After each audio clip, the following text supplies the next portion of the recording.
Hello, hello, hello. Welcome to Comm-UNITY, a podcast by and of CivSource Africa.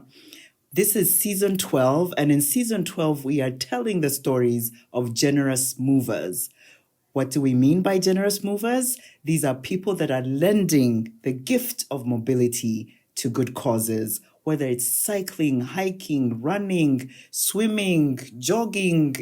I know it's in the same family, but all those, as long as you're moving your body for good, those are the stories that we are telling. Today, I have the pleasure of introducing and interviewing my guest, Ruth Bahika. Ruth, you're very welcome to Comm-UNITY. Thank you, Jackie. Really, really good to be back here. And Ruth has been on the very, very first episodes of Comm-UNITY when she was telling us about how people were just being generous and giving towards the home that she runs, that she's going to tell us about. It's Grace Villas in Kabale. But Ruth, tell our guests a bit about yourself. All right. Jackie, thanks for the introduction and for even having me here in your space.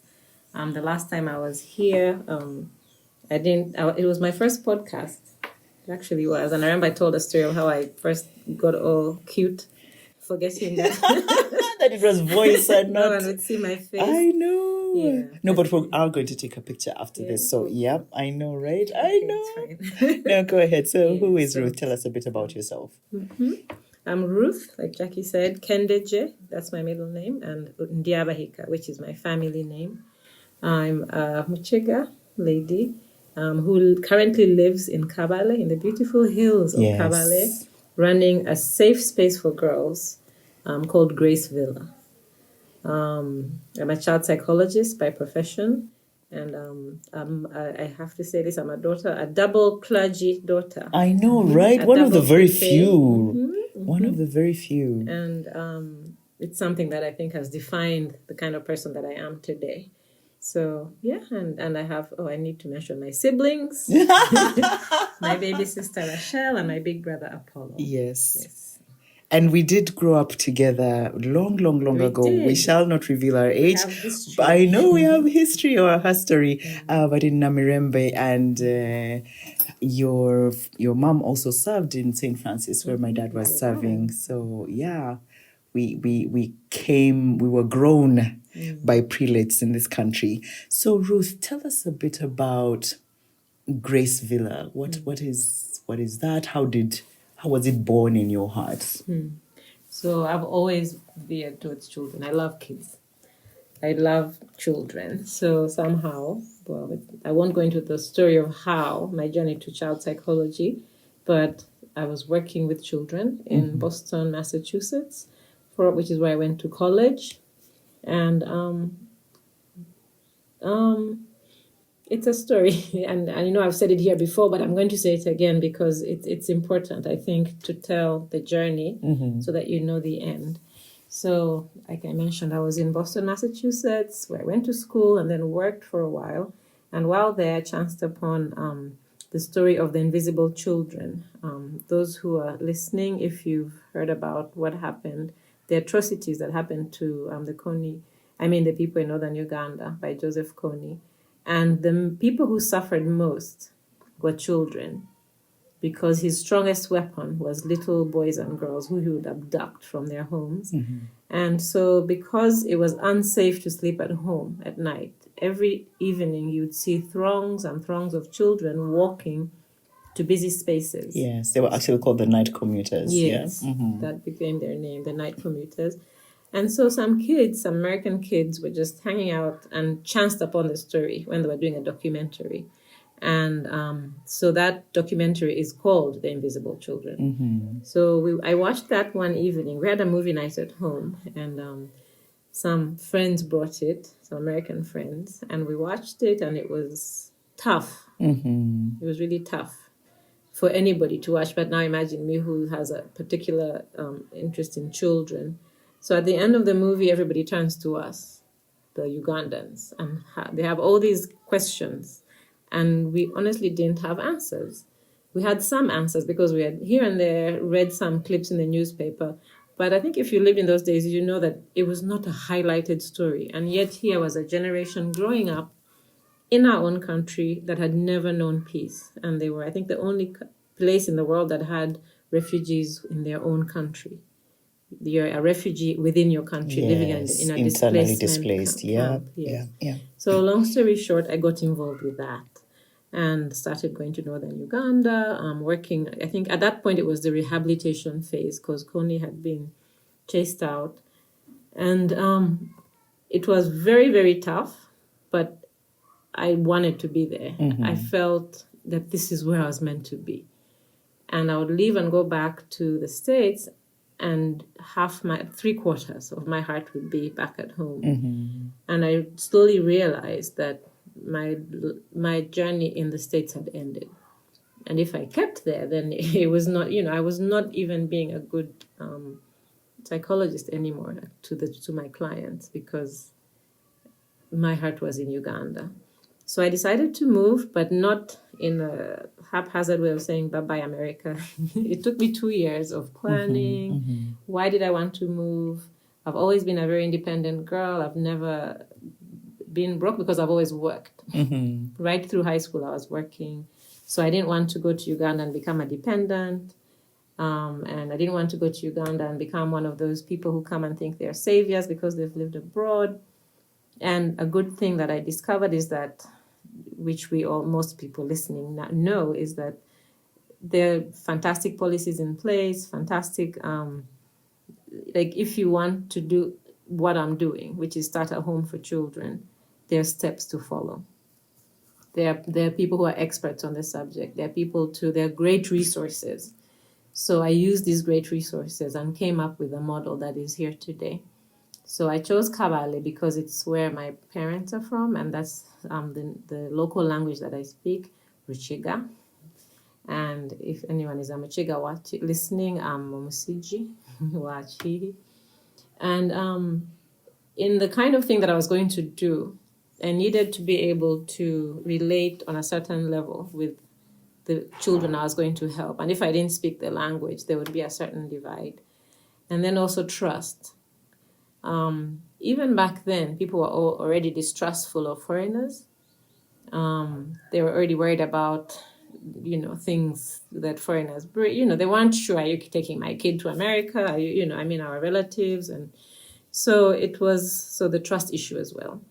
And then plus I love Kabale, and I wanted to be somewhere where I was happy because my happiness would reflect on what I was going to do, which was the children I was going to serve. So in the end, I finally moved. I just didn't get ready. I realized that there was no getting perfectly ready. Yes. I was terrified, and I just said, that's it. I'm going. So I moved and, went to Kabale, rented for 7 years a space, found this really, really beautiful home through a brother of a friend. And in that home, raised children. We started off with the first kid came who was so I was setting up, and she was supposed to be, so the big plan long ago in the beginning was to have a beautiful home with a maid, with a driver, with a cook.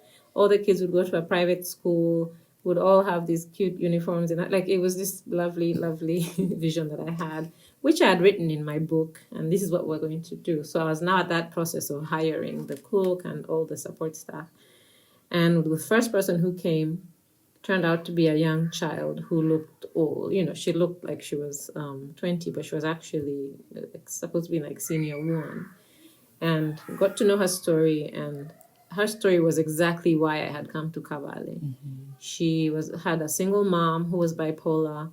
This child was raped by her classmate while she was walking home. She reported it, and the boy was from a rich family that gave dowry to her mom, who now said, okay, he's going to be your husband. So she ran away to Kabale town. She was from Kisoro. Ran to Kabale, where one of her classmates' family gave her a safe space to be. And they knew I was looking for help. And her plan was to work for a year and raise money to pay her fees. So this was so she ended up being our first child. And the model that I had written down in the Constitution was a home just for orphans, 20 girls maximum. Within a year, we already had 60 girls. 2 years, we had 80 girls. And today we have 215 girls. So things changed. And on top of that, when I had said we only orphans, we discovered that there were many children who were not orphans who were more at risk than children who had no parents, children who were being abused in their homes, sexually or with manual labor or beating, the physical abuse. And then kids who were living in childhooded households because their parents had deserted them. So we ended up changing our constitution, amending it, and saying it's a home and a safe space for orphans and at-risk girls. Wow, what a story. Starting with a dream, a vision, and I'm scared, but let's do this, to 250 girls. And for those that, if you'd like to, follow the Grace Villa social media. They tell very beautiful stories of those girls. I know that a group of friends and I visited Grace Villa a few years ago, and these are just happy children. You literally know and see that they're well taken care of, that they truly believe in themselves and their potential, and that they're go-getters. They are, you're enabling their dreams come true. So thank you so much. And now, so how did you're gathering girls, you're looking after girls, and then you hike. So how did that come about? How did you start to infuse the gift of mobility as part of what you were doing to advance the cause of Grace Villa? I like that phrase. I'm going to put it on our website, that gift, when we as an intro to when we have these hikes. So running a home is hard financially. Now running a home for 215 girls, you can imagine the financial implications of that. So we have a big need. And remember that Grace Villa is Ugandan woman founded, and we don't have any umbrella over us, like any big organization supporting us.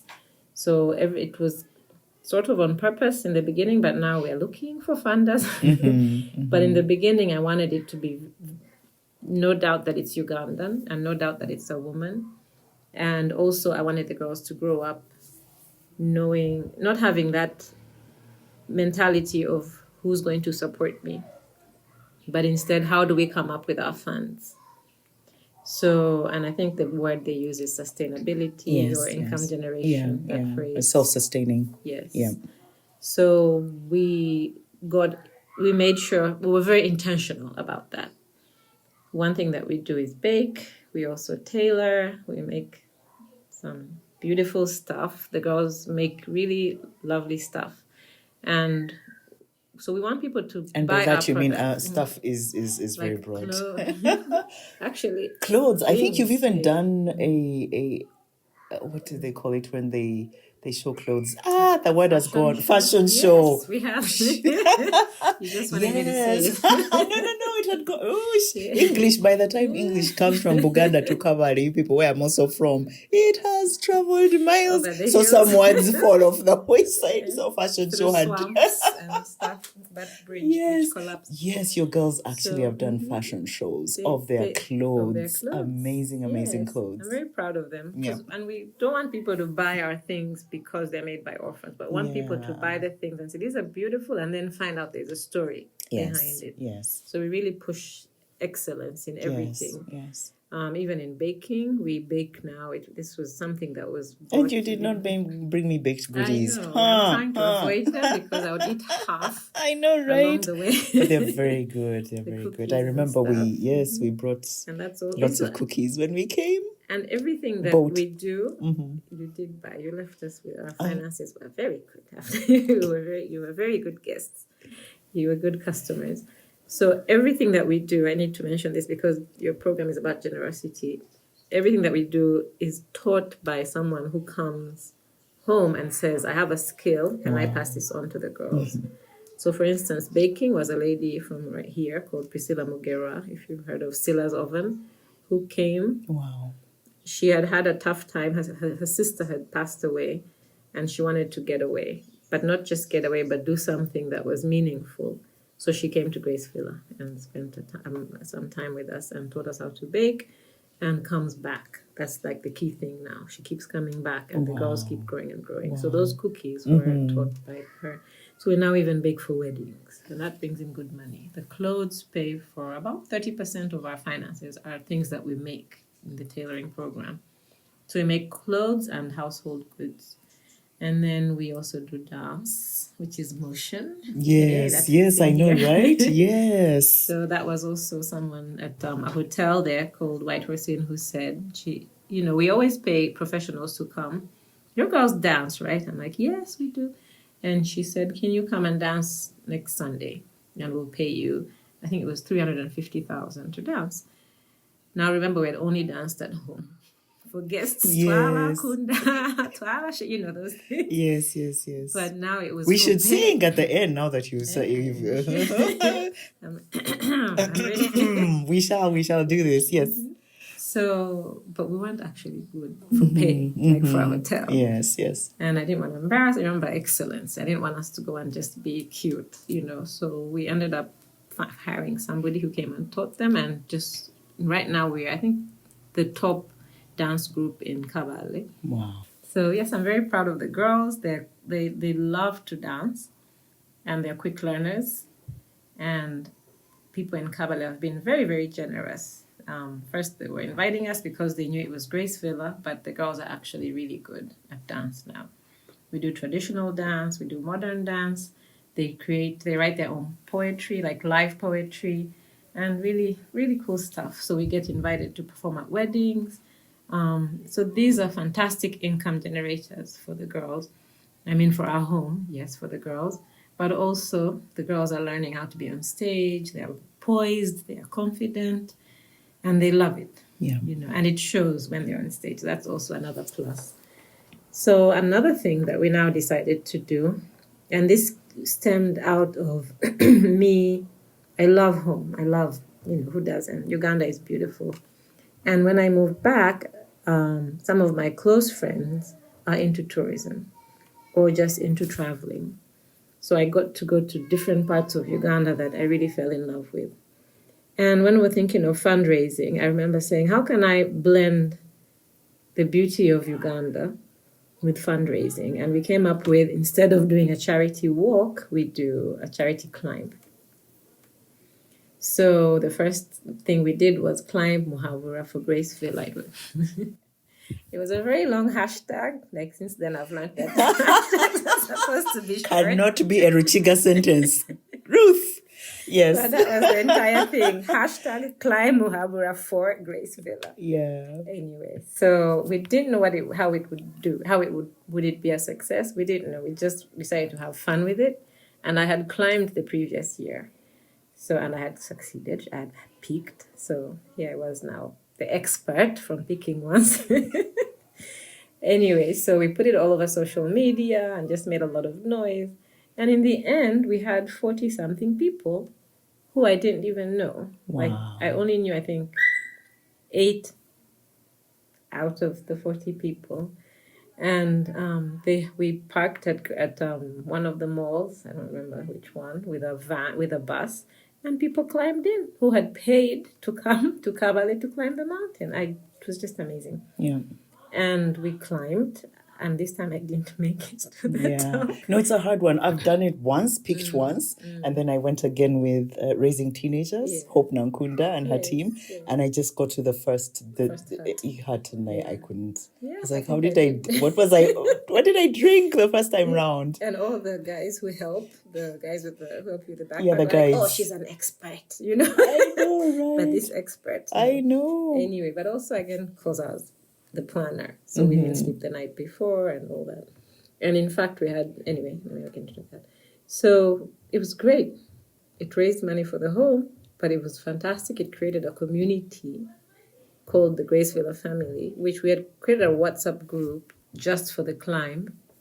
And when the climb ended, because of all the camaraderie, there's something about hiking with a group. or walking or Struggling. yes, yes, Struggle brings people together. It truly does. yes, and that's how we came up with our motto. Mm-hmm. We rise by lifting others. Wow. Because literally, if it wasn't for others, people wouldn't have made it to the top. And then, so it was that aspect. And then we put it on all the T-shirts, and up to today, it actually became it's our I don't know, is it a motto? Rallying cry. Yes, Yeah. that sounds more powerful. And that group became the Graceville. The WhatsApp group said we're not disbanding. That was 2016, and we're still strong. Wow. Half of them are married with kids. Half of them are now. Back then, we were all young and broke. Now people have fancy jobs. Others are photographers. So all these people are who the kids have grown up thinking they're real relatives, uncles and aunties, who are really in their lives. They come through. They invite them to their homes.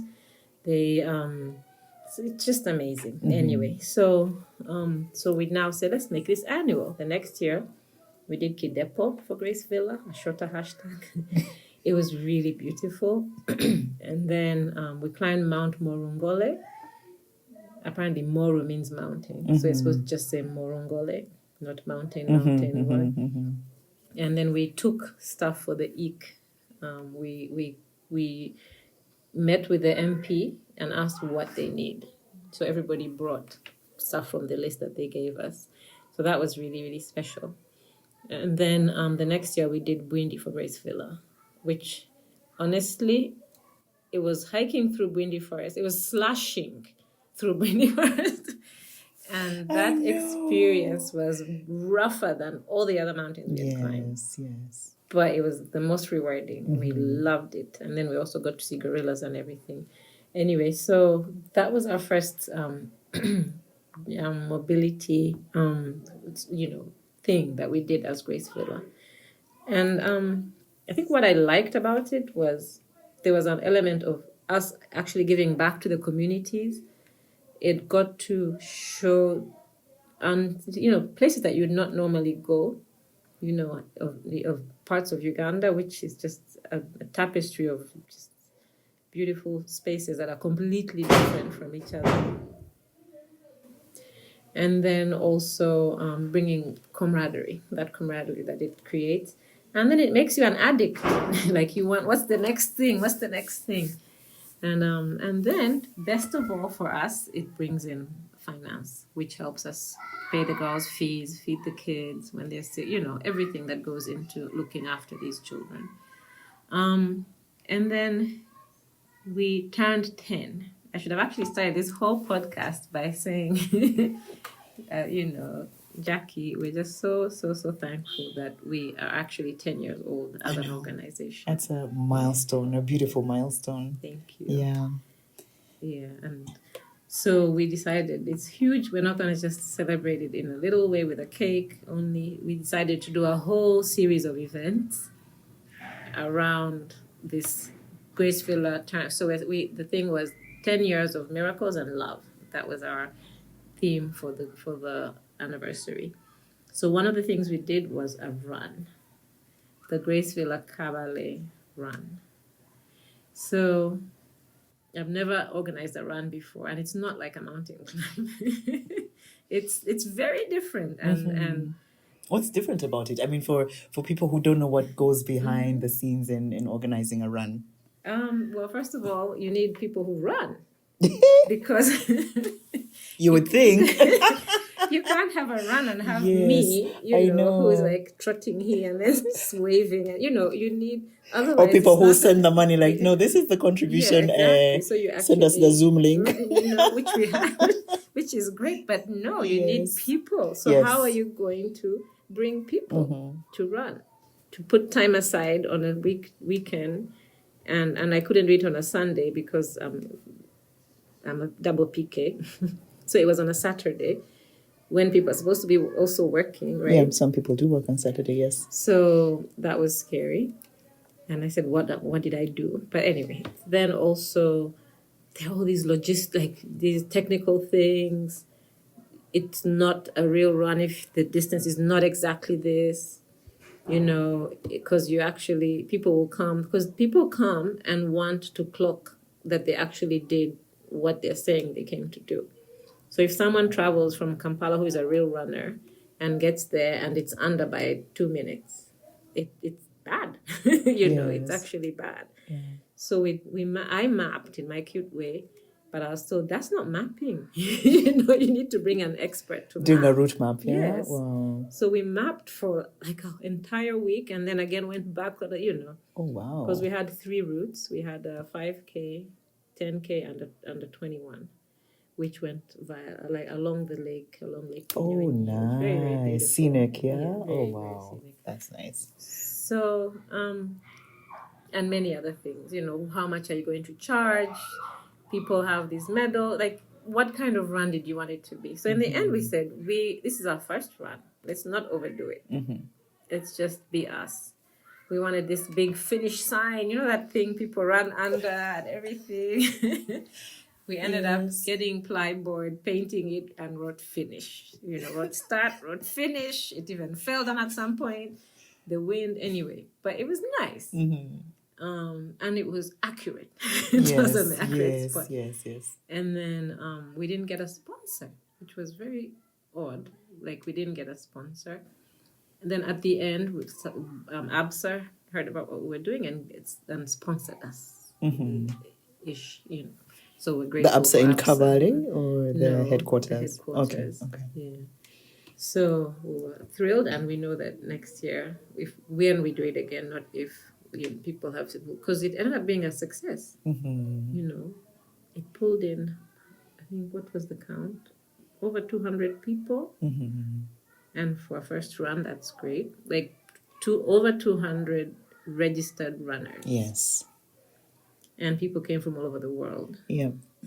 Some came from Kabale, some came from Kampala, people came from northern Uganda and from abroad, a few. So, and people ran and loved it. Yeah. It was actually a really, really powerful run.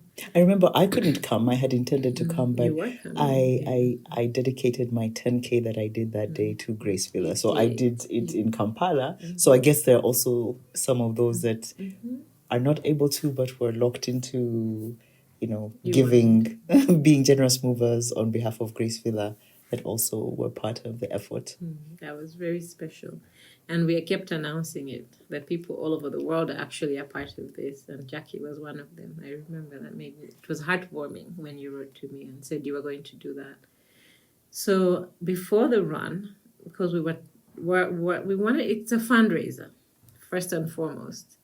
And we're worried about not hitting any mark funds-wise. And then also we wanted to rally support. So we said, what should we do? And we said, why don't we do like an online version, a virtual run, which will allow people from wherever they are in the world to be able to join us.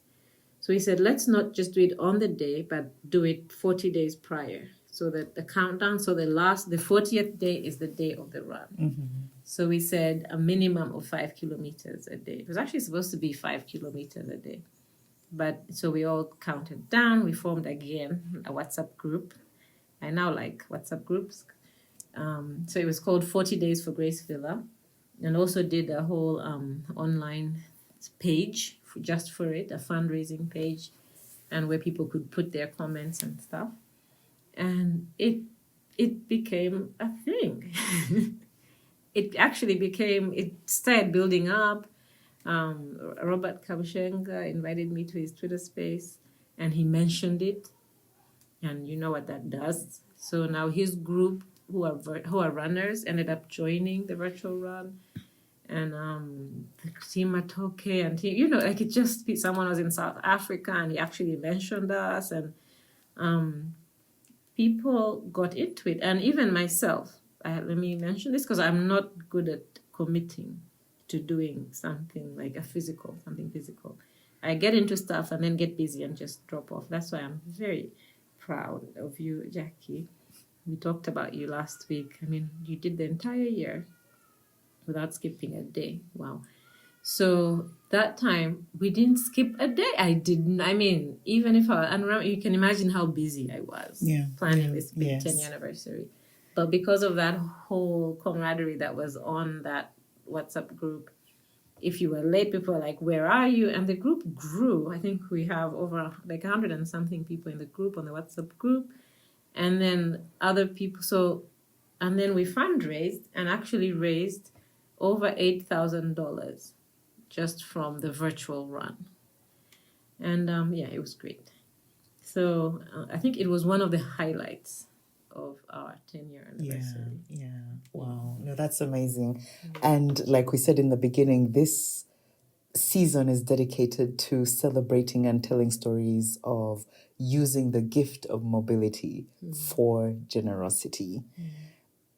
And it's amazing that you've, as Grace Villa, rallied that gift for good, for, like I said, advancing just the dreams of little girls who, out of circumstances not of their own, and if it wasn't for Grace Villa, would have, couldn't do much.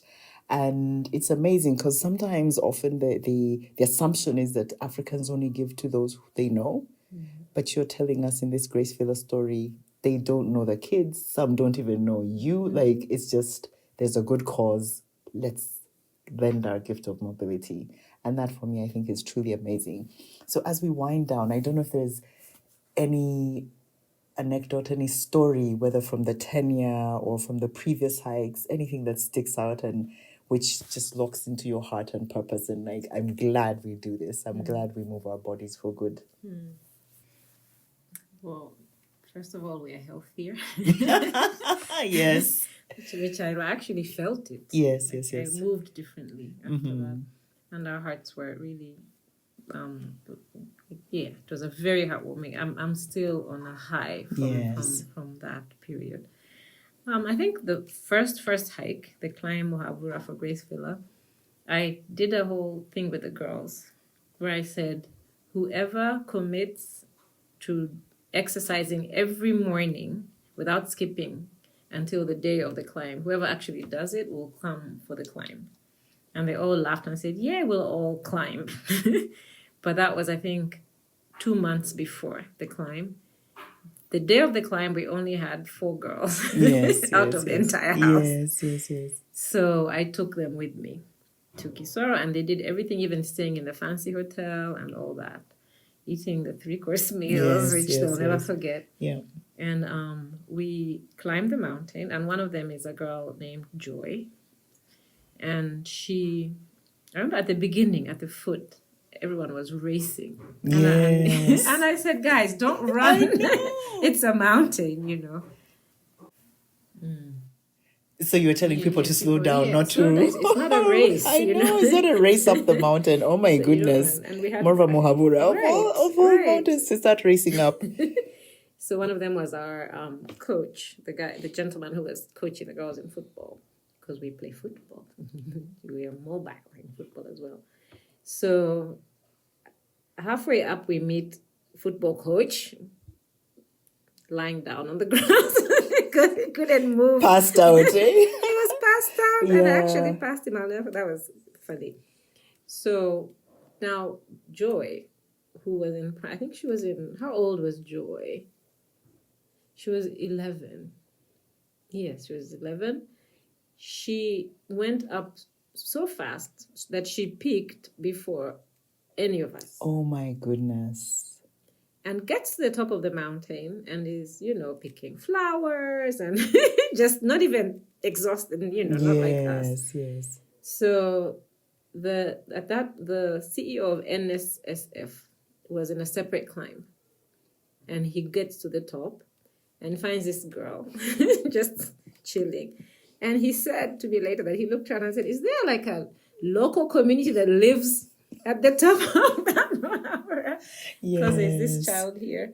And he got to know her story and ended up sponsoring her. Oh, wow. Becoming her sponsor. Oh, that's so beautiful. And he's still with us. Oh, wow. Till today. Oh, wow. Yeah. That's amazing. We celebrate generous movers, and we have a song for them as we we end, do. which we promised during the podcast. So We should have practiced.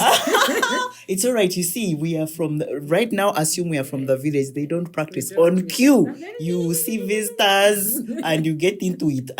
For us, 1, 2, 3. we go. Twabakunda, Twabakunda, twabakunda, yamawe twabakunda. Again. Mubonire, mubonire, Yamawe mubonire. Yamawe. Yamawe mubonire. Wait, mugaruke. Mugaruke, come back to us. Hey, mugaruke. Yamawe mugaruke. Yamawe mugaruke. Hey, that means come back and listen to the next episode. Thank you so much for being with us. Thank you, Ruth, for telling us the beautiful story of the generous movers for Grace Villa.